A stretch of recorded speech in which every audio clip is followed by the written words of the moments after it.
Reverend Wendy's series, From Struggle to Well-Being, continues. This week, Reverend Wendy looks at using curiosity as a way of improving the experience of our lives. Reverend Wendy makes the point that many of our challenges come from a desire to control, and that by changing our relationship to discomfort, we can find a way through the challenges. So I know you frequently take notes from the message. Do you ever take notes from the songs? I do.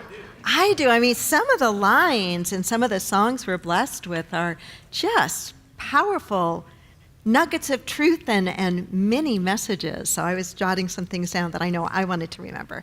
How are you today? Oh, good. You are second service. Not that first service isn't great. Also, they just respond a little differently than you, second service, does when I ask questions like that. So we have been exploring together a book written by Mary O'Malley that is called What's in the Way is the Way. And it's all about the idea of learning how to skillfully move from struggle to well-being. And I don't know of anybody who wouldn't prefer that choice, right? To move from struggle to well-being, to an experience of joy. This morning I want to talk to you about 3 practices that she suggests that will help us more effectively move from struggle into well-being and into joy, as well as 5 teachers or core teachers that she identifies, 5 areas of life and living that can really teach us if we choose to open our eyes to them in that regard. But to get started, I want to share with you some of the general themes that I'm getting as I am working with the material. So I've read the book a couple of times now and obviously look back over it when I'm looking at the ideas that I want to share with you. And some of the very broad themes I get are these, that part of it is about changing our relationship with the experience of discomfort. There are things, despite our best efforts, despite our prayer work and our affirmations and denials and our practices, there are things that we experience in life that are unpleasant, where we feel discomfort or stress or irritation or pain or frustration. And she basically is sharing that part of our journey is learning to be with what we could call, as an umbrella term, discomfort in a different way. Another theme that is present in her work is the importance of looking and connecting rather than avoiding and retreating. And for many of us, that's somewhat counterintuitive. When things are painful or upsetting, it seems more natural to pull away than it does to step in and look. There's a phrase she uses in the book that the more you look, the more you unhook. Pretty effective. The more you look, especially if you look a certain way, and we'll talk about that, the easier it is to unhook. And then another very general theme that I'm finding really, really helpful to remember is that there is a big difference between the stories I tell myself and the actual experience of life itself. A big difference between the stories I tell myself and the actual experience of life itself. And what we are attempting to do as we grow spiritually and awaken spiritually is to quiet down the stories and have a direct experience of life. And there was a time in our lives when we did more of that. It was called very young childhood. We experienced life very directly. You know, for example, when we were very, very young, if it was raining and we went outside, we experienced the rain directly without really any story about it. We may have danced in the raindrops, or probably to our mother's upset, we may have just stomped in the puddles and got ourselves all full of mud. Fast forward as an adult, and we protect ourselves from the rain. We tell ourselves a story about the rain. We label the rain bad. We're frustrated by the rain. We're not directly experiencing it. We're experiencing our story about it. Oh no, now I have to do my hair all over again. Right? So there was a time when we did this more naturally. And part of our journey is learning to dwell back in that state of being. And that's what we're going to be exploring today. So 3 practices that she gives us. The first she calls curiosity, and we've talked about this a little bit in the previous lessons. She identifies curiosity as the practice of the art of looking. The practice of the art of looking.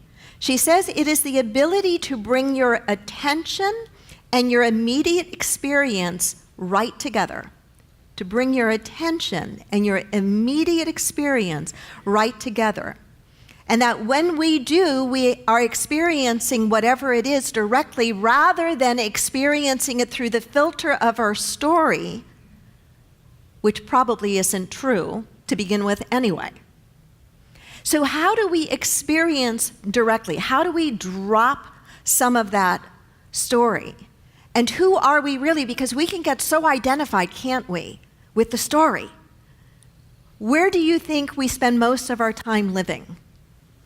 In our heads, in the stories. Another one of my favorite teachers, Byron Katie, in her body called The Work, she calls her work The Work.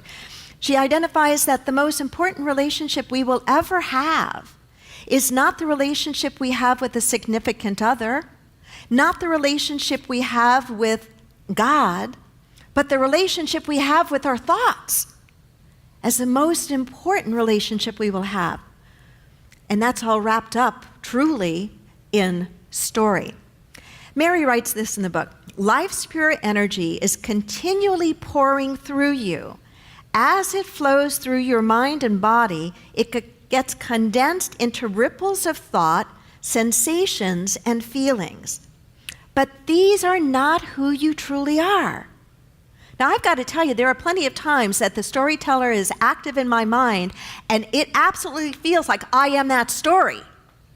Do you ever have that experience? She says, but these are not who you truly are. You are awareness.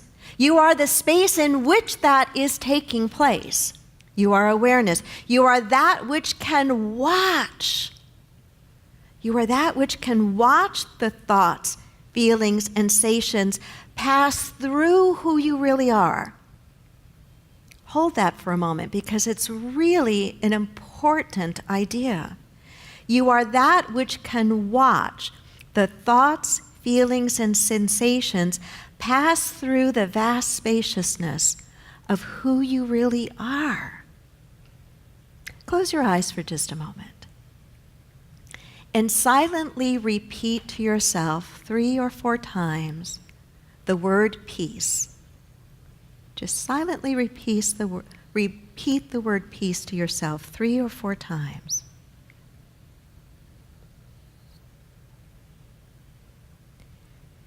If you watch carefully, you'll observe that there is part of you silently saying that word.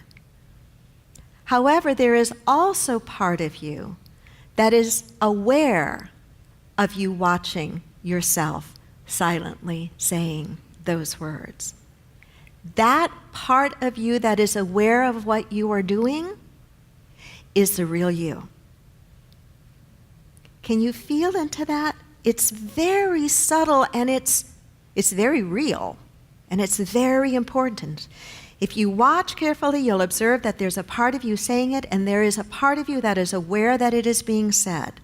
This awareness is who you really are.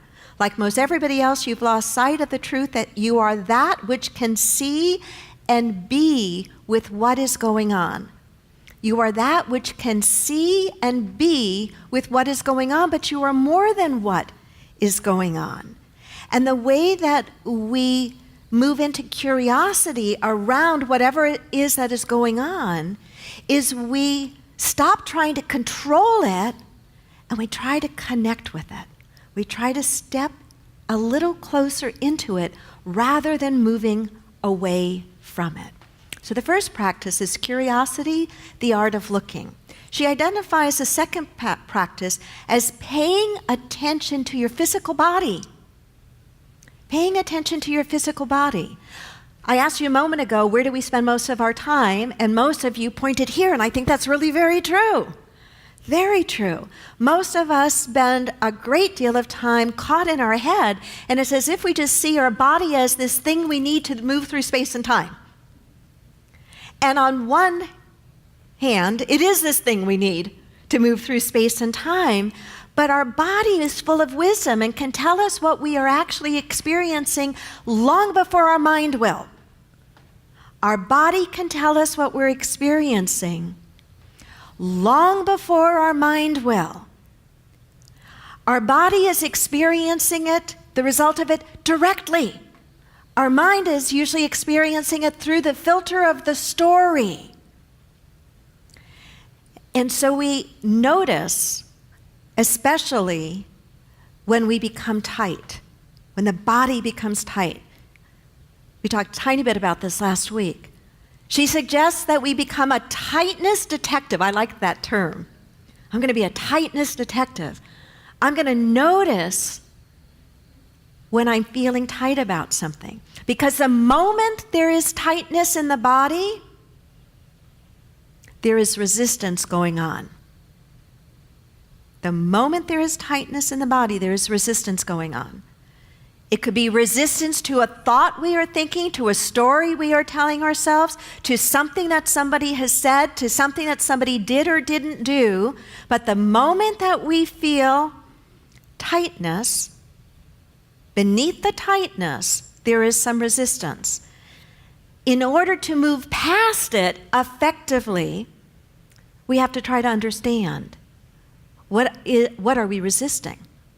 What is it that is causing that resistance? It's showing up as a result of a particular trigger, but beneath that trigger is the gold that we're really looking for.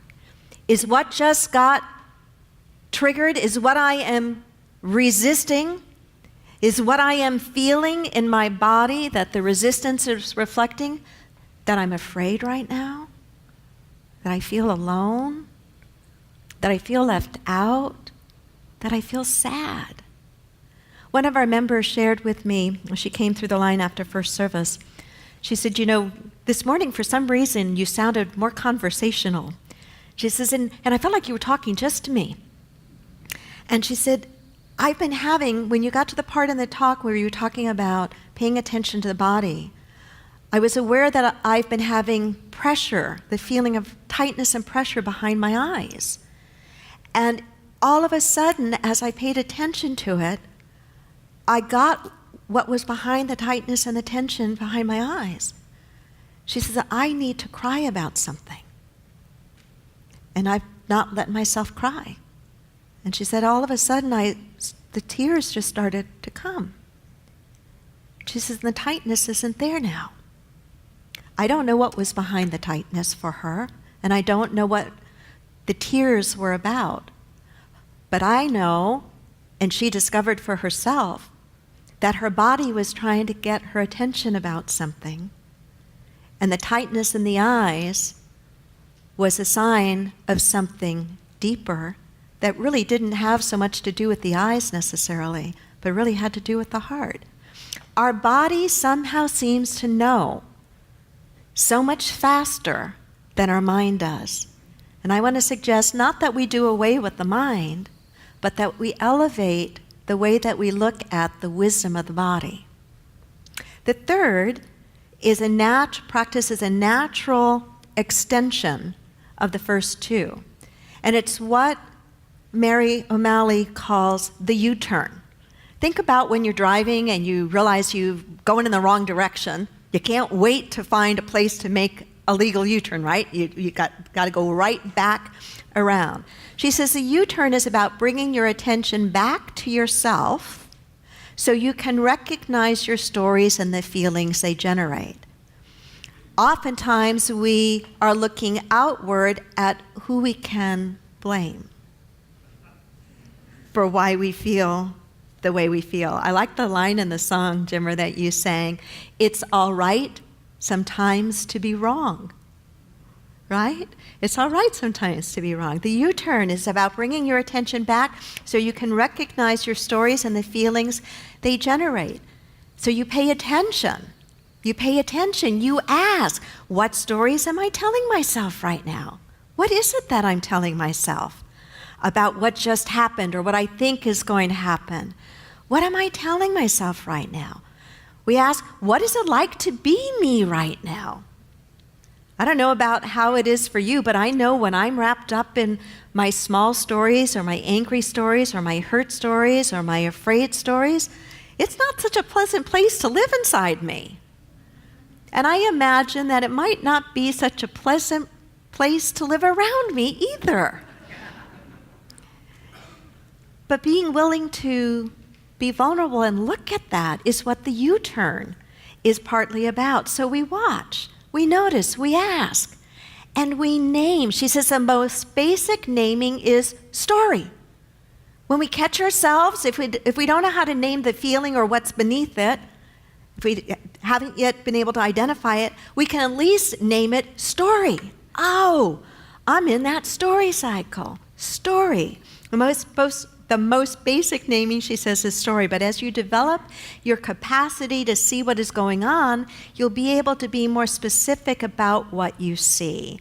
Fear, sadness, irritation, boredom. When you name something, you are relating to what you are experiencing rather than being caught in it or resisting it.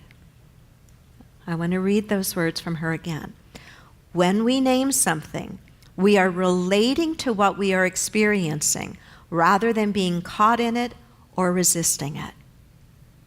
So we're going to move now and just touch ever so lightly on what she identifies as 5 core teachers, or I would say there are 5 areas in our lives, places in our lives to practice these things. They're areas in our lives that we tend to experience some discomfort or some struggle around.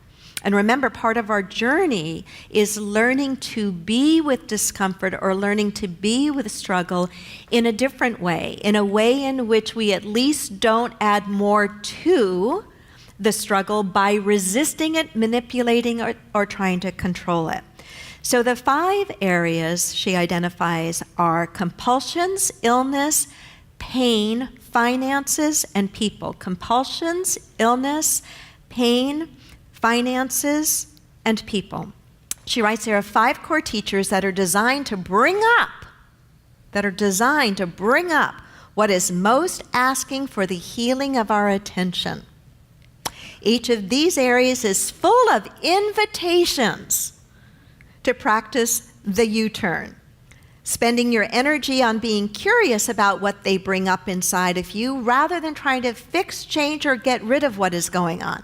Becoming curious. So how do you become curious about your compulsions? You first want to make sure that you know what compulsions you have. Do you have a compulsion of always having to be right? Always having to have the last word? Do you have a compulsion to always correct? Do you have a compulsion around a substance? Rather than white-knuckling it, I'm going to stop that. What if you said, wait a minute, my first step is I'm going to be curious about it. What's really going on with this compulsion? Have you ever had the experience of being on a long car ride as the driver and noticing, hours in the car, right? And noticing after a while that your hands are grabbing the steering wheel tighter and tighter? Raise your hand if anybody besides me has had that experience. Yeah, whenever we take a trip up to the Sierras, it's a long drive. It's 400 miles, and we're usually making it right after church on a Sunday morning. And we take turns, John and I take turns driving, and oftentimes I'll catch myself just holding the wheel tighter and tighter and tighter. And the first time I noticed I was doing that, I asked, why? To myself. I talk to myself a lot. Do you talk to yourself a lot? I asked, why? Why am I doing this? There's no reason. And the moment I asked myself why, I didn't even think the thought stopped tightening. But the moment I noticed and I asked why, my hands just opened and loosened. And it got me to thinking about how many other places in my life do I bring that same kind of energy when it's not needed? And not only is it not needed, it's probably getting in the way of what I really want to be doing or being in the moment. So noticing and being curious around our compulsions, whatever they may be, is to shift our relationship to them and to allow them to be a teacher, I think, more than a taskmaster. And the same thing can be said of illness and pain.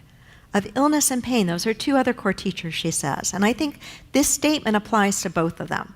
She writes, anything that is out of balance in your body is your body asking for you to listen to it and be with it in a different way.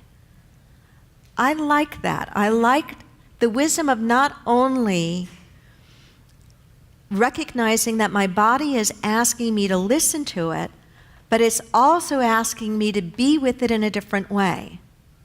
I've also noticed something else. I was making window treatments yesterday. There was a time in my life that I did a tremendous amount of sewing. I still have a sewing machine. And these window treatments, I have very high ceilings. I had 2 6-foot lengths of fabric lined, running them through the sewing machine. And just the sheer length of running through the sewing machine, doing it properly and carefully for each length, took about a half an hour to get from one end to the other. And I was standing much longer than I usually do. And I was feeling my back tighten up. I was feeling my knee ache from skiing too many moguls this past season. And I'm noticing the discomfort, the pain in my body, and I didn't pay any attention to what it was asking of me. She said, I gotta get this done. Do you ever do anything? I muscled through it. Well, yeah, I muscled through it, and boy, did it hurt a whole lot more the rest of the evening. My body was gently trying to grab my attention, and it did, but it didn't bother to listen to what it was asking for, which it was asking for me to do something different. My husband, in all his wisdom, at the end of the day said, honey, why didn't you wear your running shoes with your lifts and insoles in instead of being barefoot? Maybe that would have helped. And gosh darn it, he was right again. But her point, anything that is out of balance in our body is our body asking for us to listen to it and be with it in a different way, whether it is illness or whether it is pain. And gosh, I wish we would get to a place in metaphysics where we refuse to use our metaphysical teachings in an overly simplistic way and then hurt people with those teachings. It is not helpful when somebody is ill to say either directly or to imply, I wonder what stinking thinking you were doing to get that. Now, I'm exaggerating, but there is sometimes that undercurrent in our metaphysical misapplication. Somebody called it metaphysical malpractice. I like that. Yes, there is a connection between what shows up in our body and what we are doing and what we are thinking. There is a connection. But it is not up to me to point that out to you, number one, and I can never fully know what's going on inside of you. It is for you, when and if you feel ready and willing, to explore in your own way, to ask what might be that connection, and to listen, and see if whatever guidance you get takes you down a path that will be helpful to your healing. So she says that our compulsions can be a core teacher, our pain can be a core teacher, our illness can be a core teacher. She also identifies our finances as a place of teaching. Think about it. Many people do become very tight around finances. And I'm not just talking about tight-fisted, afraid to give, but tight in the way they think about abundance. One of the ways that tightness around finances shows up is in our belief in lack, or in our feelings of comparison and jealousy, or in our belief that if you have more, then I'm going to have less. Can you see where she's pretty smart in saying, look at your finances and where there's tightness there, because it's an area for awakening, it's an area for potential teaching. And then the last she brings up, I think we actually, once we're in this work and this work is in us, we can spend our entire lifetime with this one, and that is people as our teachers, right? And have you noticed that there are teachers in your life that you just love? You love what they teach you and how they teach you. They are patient with you and supportive of you, and they gently guide you, and they might gently point out areas that you might need to stretch and grow, but they're all about love and support, and they're teaching you. But have you also noticed that there's a whole other group of teachers? Not everybody calls them teachers. Those people are the ones I want you to bring front and center right now. Those are the people really that have the potential to be the most powerful teachers in our lives. Now, out of self-protection, you do not have to tell them they are your teacher. They could take that and use that against you consciously. You don't have to tell them they're your teacher, but they are your teacher. They are your teacher. One of my favorite spiritual teachers is Pema Chodron.